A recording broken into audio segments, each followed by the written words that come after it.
जब जब अयोध्या याद आती है प्रभु के नेत्र सजल हो जाते हैं। लेकिन राम जी लक्ष्मण जानकी जी के सामने नहीं रोते। क्यों? मैं बड़ा हूं, इनके सामने मैं ही रोने लगूंगा, फिर इनको कौन समझाएगा। राम जी एकांत में जाकर रोते हैं। और जब कभी लक्ष्मण जी और मेरी माँ विह्वल होते हैं तो प्रभु दोनों लोगों को बिठाकर समझाते हैं। जिस प्रकार पलकें नेत्र की रक्षा करती हैं, उसी प्रकार मेरे राघव जी लक्ष्मण जी और जानकी जी की रक्षा करते हैं। और जिस प्रकार अज्ञानी पुरुष अपने शरीर की सेवा में दिन रात लगा रहता है, उसी प्रकार लक्ष्मण जी दिन रात अपने माता पिता रूपी राम जी और जानकी जी की सेवा में लगे हैं। पूज्यपाद गोस्वामी तुलसीदास जी कहते हैं, यहां तक कि सुहावनी कथा मैंने आपको सुनाई, अब उस कथा को सुनिए। कौन सी कथा? जिस कथा को मैंने बीच में ही छोड़ दिया था। क्या? सुमंत जी को राम जी ने केवट भैया के पास जाने से पहले ही विदा कर दिया था। बरबस राम सुमंत पठाए। लेकिन आपको बतावें, सुमंत जी गंगा तट से अयोध्या गए नहीं थे, वहीं रुके रहे। निषाद राजगुरु को जब भगवान ने विदा किया जमुना जी के तट से कि जाओ अपने राज्य में, और निषाद जी गंगा पार करके जैसे श्रृंगवेरपुर में पहुंचे, तब तक देखते क्या है कि सुमंत जी तो अब तक गंगा तट पर ही बैठे हैं। और एक काम, हे राम हे राम हे राम लिखा है। राम राम सिया लखन पुकारे। राम राम लक्ष्मण जानकी कहाँ हो तुम लोग? गए क्यों नहीं? कदाचित यदि राम जी को पिताजी की याद आ जाए और प्रभु वापस आ जाए और यदि गंगा तट पर मुझे नहीं पाएंगे तो मुझे राम जी को पैदल जाना पड़ेगा। रुके रहे। ये तो मनुष्य है वो। जिस रथ पर बैठकर राघव जी आए हैं, उस रथ के घोड़े सुमंत जी ने घोड़ों को निकालकर वृक्ष में बांधा है, और वो घोड़े दक्षिण दिशा में राम जी गए हैं। घोड़े इधर उधर देखना भूल गए, घोड़े दक्षिण दिशा की ओर देख रहे हैं। देखी दक्षिणा दिशि हाय ही नाही। घोड़े दक्षिण दिशा की ओर देखकर हिनहिना रहे थे। ऐसे तड़प रहे हैं मानो किसी पक्षी के दोनों पंख काटकर छोड़ दिया जाए। निषाद राजगुरु के सेवक उनको जल देते हैं, चारा देते हैं, परंतु जानते हैं किसी घोड़े ने चारे का एक दाना मुख में नहीं डाला। क्यों? घोड़े आपस में बात करते हैं। ओ बताओ ना तुम, आज तक ऐसा कभी नहीं भया। राघव जी जब कभी भी छोड़ कर गए हैं, थोड़ी देर बाद चले आए। अब की बार कहाँ चले गए कि 3 दिन हुआ राघव जी का दर्शन नहीं मिला।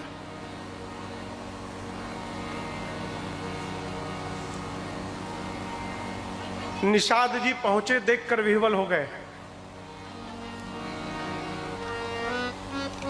सुमंत जी को समझाने लगे, सुमंत आप तो ज्ञानी हैं, पंडित हैं, धर्म को जानते हैं, यदि आप ही अधीर हो जाएंगे तो कहिए ना, अयोध्या में महाराज को कौन संभालेगा।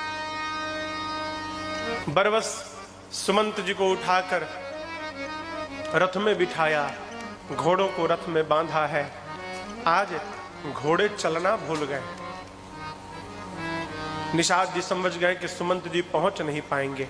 अपने 4 सेवकों को साथ में लगाया, किस लिए? कि सुमंत जी को अयोध्या पहुंचा कर आओ।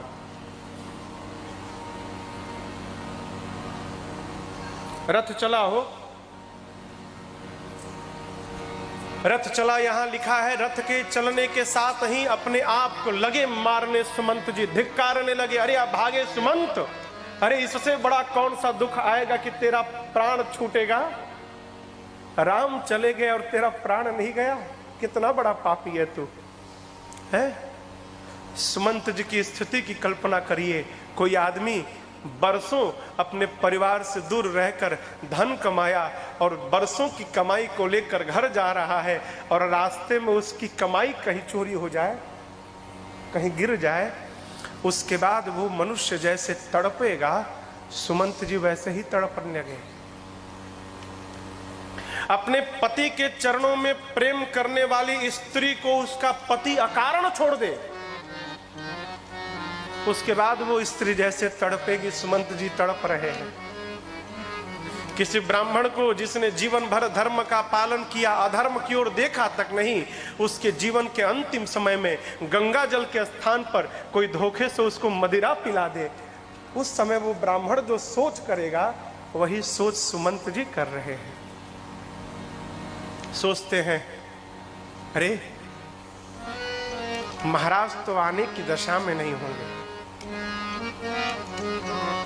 सुमित्रा जी आएंगी तो समझा लूंगा, कैकेयी तो आने से रही। लेकिन जिस प्रकार दिन में चारा चरने गई बछिया को आते देख संध्या के समय जैसे उसकी माँ दौड़कर जाती है बच्चे के पास, उसी प्रकार मेरे आने की सूचना सुनकर जब कौशल्या मेरे पास दौड़ कर आएगी तो मैं कौशल्या से क्या कहूंगा। सोचते सोचते सुमंत जी पहुंचे कहाँ, तमसा नदी के तट पर। कहने लगे, निषाद जी के सेवकों को विदा किया, कहे दिन में नहीं जाऊंगा। क्यों? अरे संसार में इससे अधिक पापी मुख किसी का नहीं है। मैंने राम को वन में छोड़ा है, दिन में नहीं जाऊंगा, रात में जाऊंगा। रात्रि के अंधेरे में रथ को लेकर गए, जाकर मां कौशल्या के भवन के सामने रथ को खड़ा किया। भवन के भीतर प्रवेश किए, गए कक्ष में जाकर देखे चक्रवर्ती जी को जैसे मानो किसी ने चंद्रमा से उसके अमृत को निचोड़कर और चंद्रमा को आकाश से उठाकर धरा पर पटक दिया। सुमंत जी गए, जाकर प्रणाम किए चरणों में, हे जय जीव, आपका सुमंत्र आपको प्रणाम करता है। सुमंत शब्द सुने ना, महाराज व्याकुल होकर उठ गए, हृदय से लगाए और बोले, सुमंत राम कुशल कहु सखा सनेही। हटो तो, है कहाँ रघुनाथ लखन वैदेही। सुमंत, तुमसे कहा था राम लक्ष्मण जानकी को लेकर आना, दिखाई नहीं देते, लेकर आए हो ना। सुमंत जी लगे समझाने, महाराज धीरज धारण रखिए, आप ज्ञानी हैं, पंडित हैं, धर्म की धुरी को धारण किए हैं, आप राम को जानते हैं, आपके राम नहीं आए प्रभु। पहले दिन तमसा नदी के तट पर बास भया, दूसरे दिन श्रृंगवेरपुर बास भया, और तीसरे दिन प्रातः काल राम मेरे आंखों से ओझल हो गए प्रभु। राम जी ने कहा है कि जाकर पिताजी के चरणों में प्रणाम करके कहिएगा, पिताजी मेरी चिंता ना करे, 14 वर्ष बाद स्वयं राम आकर पिता के चरणों में प्रणाम करेगा। चक्रवर्ती जी सुने ना कि राम नहीं आया हो, प्राण न कंठ में आके फंस गए, निकल जाते तुरंत, लेकिन इसलिए फंस गए कि महाराज राम राम राम राम रट रहे थे, प्राण यहीं आके रुक गए, इंद्रियां शिथिल होने लगी। कौशल्या जी ने जब महाराज की दशा को देखा, मां ने अपने आंसुओं को पोंछा और कहने लगी, महाराज प्रभु धीरज रखिए, प्रभु धीरज रखिए नाथ, आज राम का वियोग ही समुद्र बना है, और इस वियोग रूपी सागर में ये अयोध्या जहाज बन के डोल रहा है, और आज पूरी प्रजा और पूरा परिवार इस अयोध्या रूपी जहाज पर सवार है नाथ, और आप ही तो उस जहाज के कर्णधार हैं, आप ही नाविक हैं प्रभु। यदि नाविक ही न रहा तो कहिए जहाज को डूबने से कौन बचाएगा। मेरी बात मानिए, आप धीरज रखेंगे ना तो 14 वर्ष बाद स्वयं राम ही आकर आपको प्रणाम करेगा। महाराज कहे, कौशल्या आज धीरज नहीं, आज मुझे उस अंधे माता पिता के श्राप की सुधि आ रही है। तापस अंध श्राप सुधि आई। उस पिता ने मुझसे कहा था, महाराज आज जिस प्रकार पुत्र के वियोग में मैं मर रहा हूं, इसी प्रकार एक दिन पुत्र के वियोग में तुम भी मरोगे। मेरा बेटा तो मर गया, लेकिन तुम्हारा दुर्भाग्य होगा, तुम्हारे 4 में से एक भी बेटे मरेंगे नहीं, लेकिन जब तुम मरोगे तो तुम्हारे आंख के सामने तुम्हारे 4 में से एक भी बेटा सामने नहीं रहेगा। ये तुम्हारा दुर्भाग्य है। राम, तुमको देखे बिना मैंने बहुत जी लिया। हे लक्ष्मण, तुमको देखे बिना मैंने बहुत जी लिया। राम जी को गए 6 दिन हुए थे, अस्तु एक एक दिन के लिए चक्रवर्ती जी ने एक एक बार राम बोला और 6 बार अपने मुख से राम कह के तिनके के समान महाराज ने प्राण का त्याग कर दिया। राम राम कहे, राम कहे,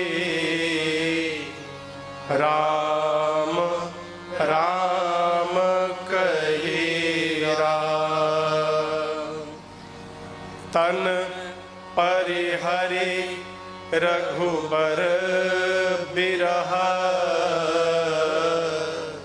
राम गयो सुरधा। महाराज ने प्राण का त्याग करके और सुरधाम देवलोक चले गए। गोस्वामी जी कहते हैं, चक्रवर्ती जी ने जीने का और मरने का दोनों फल प्राप्त कर लिया। आपको एक बात बताऊं, चक्रवर्ती जी पहले मनु थे, मनु महाराज थे, और उस जन्म में, उस शरीर में मनु जी ने तपस्या करके 23,000 वर्ष तपस्या करके भगवान से ये वरदान मांगा था, प्रभु आप मेरे पुत्र बनिए। राम जी ने कहा था ठीक है बनूंगा। उस समय मनु जी ने एक बात कही थी, क्या? प्रभु आप मेरे घर जब पुत्र बनकर आए ना, तो मैं आपको भगवान न जानूं। क्यों? भगवान जान लूंगा ना तो फिर प्रेम नहीं कर पाऊंगा। मैं चाहता हूं संसार का पिता जिस भाव से अपने बच्चे को गोद में उठाकर प्रेम करता है, उसी प्रकार मैं भी आपको भगवान न जानूं, अपना बेटा जानकर प्रेम करूं। दुनिया इसके लिए मुझे मूढ़ कहे, कोई फर्क नहीं पड़ता। और प्रभु एक बात और, मनि बिनु फनी जिमी जल बिनु मीना, मम जीवन तिमि तुम ही अधीना। कहते हैं प्रभु आपसे नाथ मेरा वियोग ना होने पावे, और प्रभु कदाचित वियोग भया तो मेरी गति क्या हो। मणि के बिना सर्प की जो गति होती है और जल के बिना मछली की जो गति होती है वही हो। 2 बात कही, मणि बिनु फनी और दूसरी जल बिनु मीना। चक्रवर्ती जी से राम जी का 2 बार वियोग भया। पहली बार जब विश्वामित्र जी राम जी को मांग कर लेकर गए, उस समय महाराज की क्या दशा भई, मणि बिनु फणी, सर्प से मणि निकल जाए तो सर्प बेचैन रहता है, व्याकुल रहता है। उसी प्रकार जब तक बारात के साथ चक्रवर्ती जी महाराज जनकपुर पहुंचकर और राम जी को गले नहीं लगा लिए, तब तक महाराज बेचैन थे। और दूसरा वियोग भया अब की बार जब राम जी वन चले गए, तो इस बार महाराज की वही गति भई जो जल बिनु मीना, जल से निकलने के बाद मछली की जो गति होती है, उसी प्रकार महाराज ने राम के वियोग में प्राण का त्याग कर दिया। करुणा ने आकर अयोध्या में डेरा डाल दिया, माताएं विलाप करने लगी। गुरुदेव भगवान आए, सबको ज्ञान उपदेश दिए हैं, चक्रवर्ती जी के पार्थिव शरीर को नाव में तेल भरकर सुरक्षित कराया और सेवकों को बुलाकर कहा, शीघ्र जाओ। कहाँ? भरत जी के पास, और जाकर यहाँ जो भया है वो मत बताना।